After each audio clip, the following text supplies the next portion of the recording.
మీ వల్లే మీ కుటుంబాలు బాగుపడాలి. మీ వల్లే లైవ్ లో చాలా మంది తండ్రులు ఉన్నారు. మీ వల్ల మీ కుటుంబాలు బాగుపడాలి. మీ బిడ్డలకు మీరు ఏం నేర్పించారని దేవుడు అడగడు, వాక్యం నేర్పించారని అడుగుతాడు. చాలా మంది తల్లులు ఉన్నారు. మీ వల్లే మీ బిడ్డలు, మీ కుమార్తెలు, మీ కుమారుల జీవితాలు బాగుపడాలి. తెలుసుకోండి ఈ విషయాన్ని. ఎంత సంపాదించి వాళ్ళకి ఇచ్చారు, మీరు ఎంత బంగారం కొన్నారని దేవుడు అడగడు.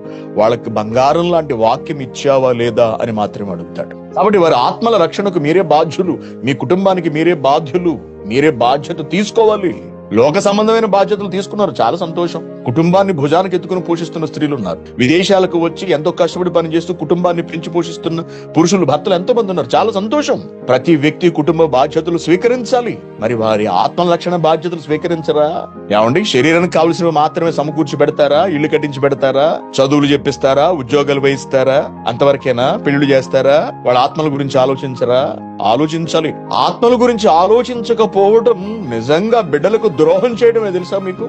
మీ బిడ్డల భవిష్యత్తు కొరకు, ఆత్మ భవిష్యత్తు కొరకు తల్లిదండ్రులు ఆలోచించకపోవడం బిడ్డల భవిష్యత్తును సర్వనాశనం చేయడంతో సమానం. మీరు మీ కుటుంబాన్ని పట్టించుకోవట్లేదని అర్థం. ఈ రోజు మీరు వాక్యంతో వెలగండి, మీ తరాలు వెలుగుతాయి, మీ కుటుంబాలు వెలుగుతాయి.